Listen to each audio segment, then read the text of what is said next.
Hey everyone, welcome to the Inchstones podcast. Today I have a new acquaintance of mine who, through the beauty of Substack, actually brought our world and writings to find each other. And today I have Jenna Jonaitis, who is a writer, a mother herself, and specifically the author of Mama Well on Substack. Jenna, thank you so much for being here today. In a world of writing and social media that is inundated and flooded with advice for moms, your Substack piece on realistic self-care is why we're having this conversation today. Because I was like, thank you. This resonates with the population of mothers that I choose to serve. Thank you, Sarah. It's a real honor. Your work is really inspiring and I know it impacts mothers everywhere. So I'm really happy to be here. And I think along the lines of what you were talking about with the self-care being realistic, in my work, I don't want it to feel like more to do. You know, what more do I have to add to my list? And it's trying to alleviate some of that list and embed beautiful things that fill our souls during the day that are actually possible when we're being a parent. So happy to dive into that with you. Yeah, one of the things I believe that was on that list was, or one of your phrases was like, okay, you could doom scroll for 20 minutes, or you could just scroll and just take the day off and shed the day, or you could watercolor for 10 minutes, or you could lean into these things that we've created this like hierarchy of like, well, that's going to be too much to do, or that's going to be this. The irony of that one line and the suggestion is that my Millie on her device that she uses to talk has recently been saying, get the paint, get the markers, get the scissors, get the watercolor actually. And I thought, great. Well, we might not do it each other every day, but it was nice to really get my little set out again. And it wasn't even 10 minutes, Jenna. It was like 5. And I thought, this was a great way to end my day. Right. You know, like we forget that it doesn't have to be like 2 hours of our time. Right. It doesn't have to be a big production or, we have to do it for extensive periods of time. And what are those things that really fill us up? So it could be the watercolor painting where I'm drawing a little birthday cake and filling it with some color, or maybe it's just taking my coffee outside, looking at the flowers in my garden for 5 minutes. And it's like, this feels like luxury. Totally. This is the dream. Like, am I in Bali right now? Like, this is the one. The sun is shining. Yeah. The flowers are blooming. You know, it's those simple things, but going into that world ourselves and giving that gift to ourselves, I think as a mother, fuels everybody. It doesn't me up and the kids and what we're able to do with them and our presence with them. And I think the kids are important, obviously, but so are we. And so I think giving that to ourselves helps us enjoy our days. It does, you know, and I believe whether you have neurotypical or neurodivergent children, any neurotype, we as mothers get to model what those choices are. And so in giving ourselves that, we are modeling that self-care, even if it is 3 minutes, 4 minutes, 20 minutes. Mm-hmm. I have an outdoor screened-in porch that I obviously can only use about maybe 4 months, 5 months out of the year realistically without the heater on. And the joy that it brings me to that cup of coffee now that it's warmer outside is now becoming a thing that I have a typical 12-and-a-half-year-old daughter. And she's like, I know where to find you in the mornings, you know?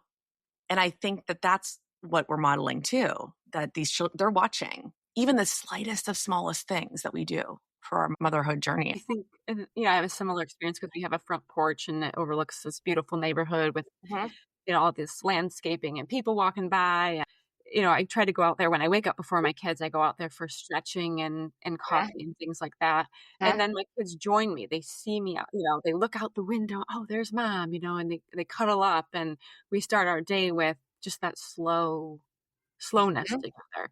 And I do think it sets the tone and it kind of makes me feel a little bit proud. Like, oh yeah, I am being that kind of mom who's a little bit at ease, who's enjoying the things of life. I'm not just rushing around, get your shoes on. For me as a kid, that those were some challenges. And I think sometimes it has to be done, right? We have to get places. But just taking those times when we don't have to be rushing around can really make a difference for everybody. How did Mama Well rise up in you? And how did you know that you felt, I have to share this. This is part of my mission, my calling, my soul. When did that all begin for you? Yeah, it's been a long journey to get here. I've been a writer for almost 10 years, writing for different publications, and I write on parenthood and wellness and a range of other topics. So I do what's called the morning pages. You may have heard of them.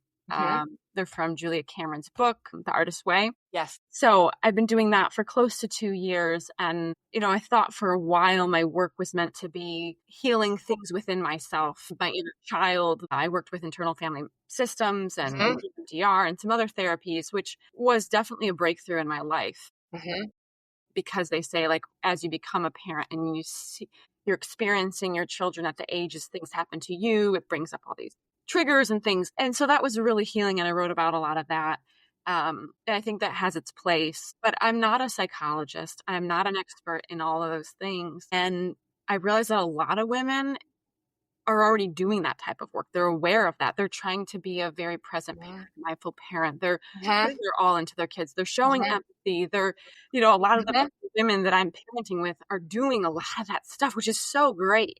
And so I started to journal more and realize that moms don't need more of that, more direction of how to be a good mom and how to. It's just like, because we get whiplash from it a little bit. And even the process of intaking advice becomes an energy sucker. And that's not what that's meant to do. Right. Yeah. And then I'm just seeing these Instagram reels about how to be more present with my kid. And then I'm so worried I'm not being a present mom. And then it's like, so true. It's just, I don't mean to laugh, but crowds of people behind me that will listen are going, Yeah. And it just got to be where it's like too much for even me to manage all of those pressures and different messages. And so, I kind of made a list of like, what's important to me? What can I bring to the table? And then what do moms really actually need? And so when I looked at all that, it's like moms need something for them. They need lightness and joy and care, less to do. Yeah. And so I started to play with that theme, and just right off the bat, 50 ideas came to my head. Oh, I want to write about this. I want to write about this. I want to share this little joy or this little thing I've tried, or this from another mom that really fueled her. And so it was born out of that, a lot of intention, a lot of time, like all good things. They don't happen overnight. And then the response, while it's still new, has been pretty powerful. I've learned a lot along the way as well in terms of, I want to try that out. Oh, I want to, do a morning walk without music and, different things that moms have shared with me through my articles that you've read. So much of that hits home, with being a mom to a typical child, but also Millie and Mac with profound autism, and the mothers, and the caregivers that I write for and for my own journey. That's why I try to keep these episodes under 30 minutes, is that the ability to press pause from a motherhood place where extracurriculars at night or my activities for my children are so based in therapy, and at the same time getting what's necessary for them to grow any sort of language, whether that's on their devices or through spell to communicate. The easiest analogy for me is that in some ways, the weight of profound autism is like the weight of a newborn. It's not that they're newborns, but the weight of what it takes to keep them growing is like the intensity of having them in the newborn phase. And it's not bad, but sometimes the ability to press pause when you're nursing and up all in the middle of the night is reflective in that same journey that I'm on with a 10 and a 7-year-old now still. That pressing pause even for 8 minutes is a lot, especially in the evening hours or in getting up early and doing that. And so having shorter episodes was always an acknowledgement to my audience of, I understand 30 minutes is ridiculous. And if on 1.5 speed, it might still be ridiculous, right? Right. And that's not unique, or that's not unique to me. That's part of the profound autism world that I believe is happening for me. And yet still being able to find those minutes is so precious. It's so absolutely precious. Speak to me about the article that you wrote recently that I was mentioning before we pressed record about sensory activation and how to take in our own, as a mom, what maybe is triggering or what is very peaceful to our sensory experiences. Because that really plays a role in the autism mom world as well. Yeah. So in terms of what I wrote a lot about overstimulation. And I interviewed some experts about that and what they recommended. I think overstimulation happens for many, many parents. Totally. Studies show that 75% of people experienced that as a parent. And so finding what are those main triggers for you? Is it noise, music going, TV in the background, kitchen's busy with different machines and sounds, or is it touch? Is it, all those things at one time? And so the experts really recommended starting to scan your body. What's happening in my body? Okay, is my heart racing? Is my jaw clenching? And then naming that. I'm feeling overwhelmed. I'm feeling overstimulated. And then putting into place mechanisms to try to reduce that, which could mean turning off some of those sounds, lowering them, turning down the lights, but then also grounding yourself in the moment. Grounding, again, parents with autistic children, it's a word in the whole, I guess, spectrum of stimulation, right? Like overstimulation, not enough, understimulation, and the grounding nature, our feet firmly planted. The ground is helping us quite literally like stay at a homeostatic, peaceful place, right? I oftentimes will literally send my son, I always say, autism or not, he's a little 7-year-old boy, right? He's a healthy 7-year-old boy who has a different neurotype, but he needs more. So sometimes I just send him out, barefoot. Like, I know that the typical little boy would do that, but I have to consciously do that. He's not going to do it on his own, but I can know that the grounding of that helps his overstimulation a ton. And so then you think, maybe that helps me too. I believe it is so, so powerful. Oh, yeah, I think so too. Yeah. My therapist recommends literally pressing your feet on the ground. Yeah. And from your toes to your heels and back, and looking around the room, there's the black curtain rod and the round mirror, and getting into that space can help when there's so much going on and we're feeling that over. And those are the things, Jenna, that, again, going back to that original article that I love so much, those are the things that autism moms area that they can do that. They can do that for a few moments. And I think that as we talk more about that from a universal motherhood standpoint, you can still do those small little things that are so luxurious, and you won't even realize it until you try it. Right. Yeah. And it's taking that time to be intentional about it in a way that feels life-giving, that doesn't feel like one more thing I need to focus on and do right and follow the steps. That's not what it's about. It's about dropping in, slowing it down, and really doing those little small things that change the whole day, that change how is this moment going to go? It can go two ways. And it's so easy for me to just go the one way, right? Just get upset, yell, just kind of rush around. Rush. Come on, let's go. Like, grab them. Like, we got to get in the car, blah, blah. Versus like, okay, let me image myself as my child. And what would I want for me? And I can do this. And sometimes it's a time saver. It's an energy saver. Because I'm not just, expending so much energy just forcing people to do what I want them to do. Right. It's like, okay, I'm going to take 2 minutes now. And that's going to save me 10 minutes because people don't feel rushed and they're not going to dig their heels in. Yeah. A few years ago, I got a sauna because I was like, you know what?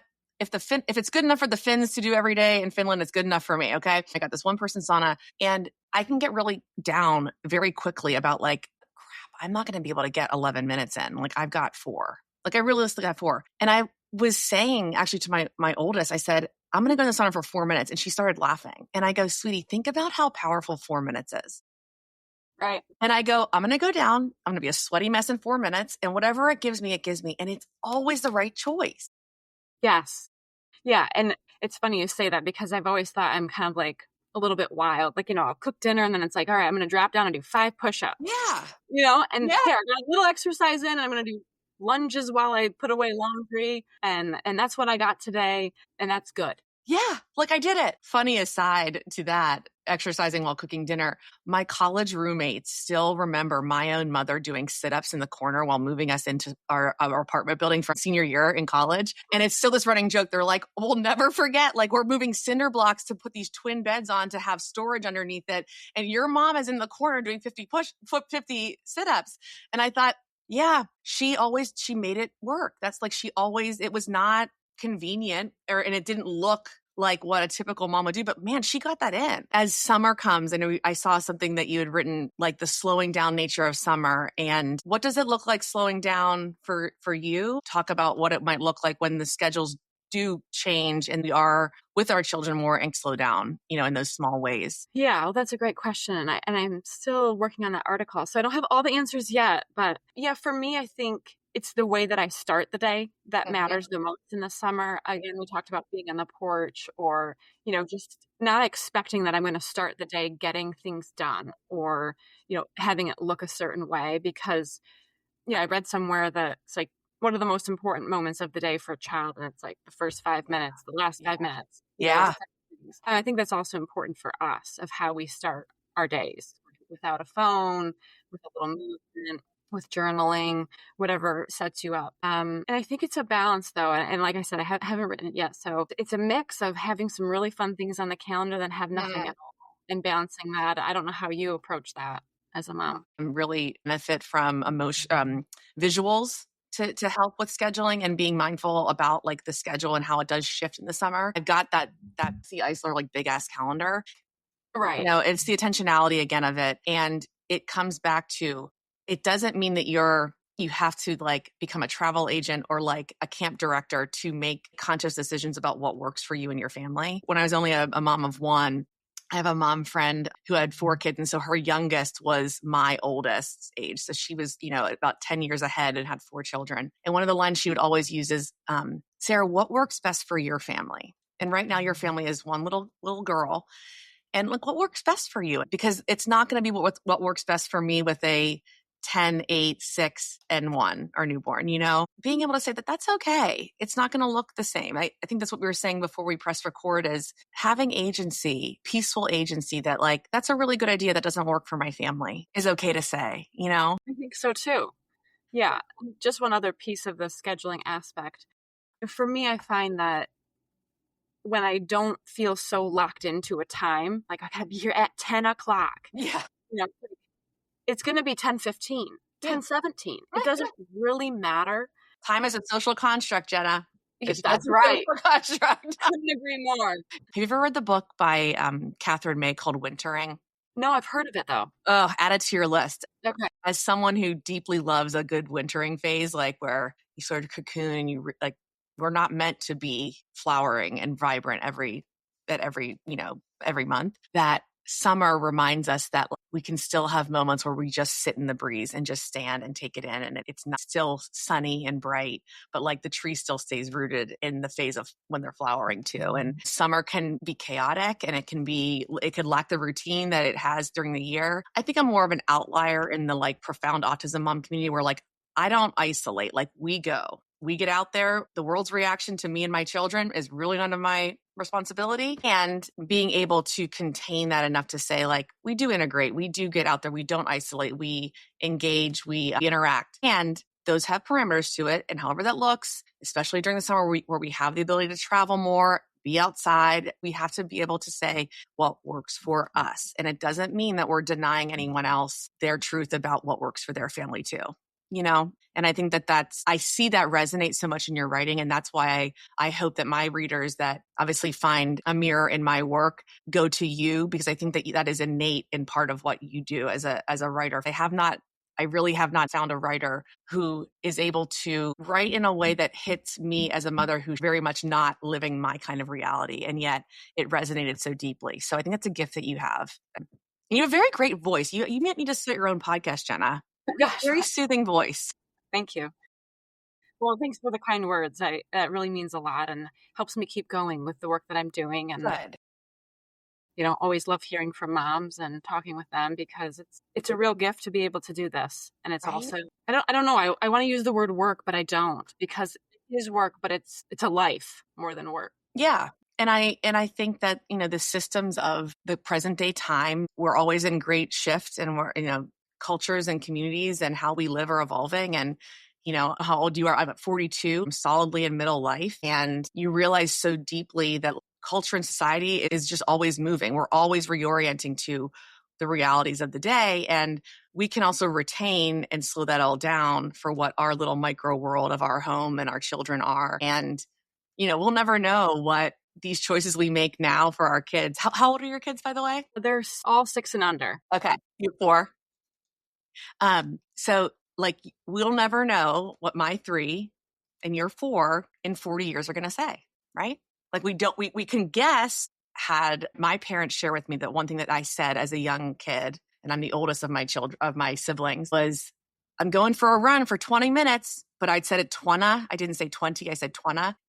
Because my parents were very conscious of their lifestyle and exercising. Like at 42, I laugh about my little like pigtailed self being like 20 minutes, going to go for a run for 20 minutes. And you know what your children are going to pick up from you and say in 40 years. We don't really know, but we hope that it's the things that we're really present to and conscious of, deciding to do.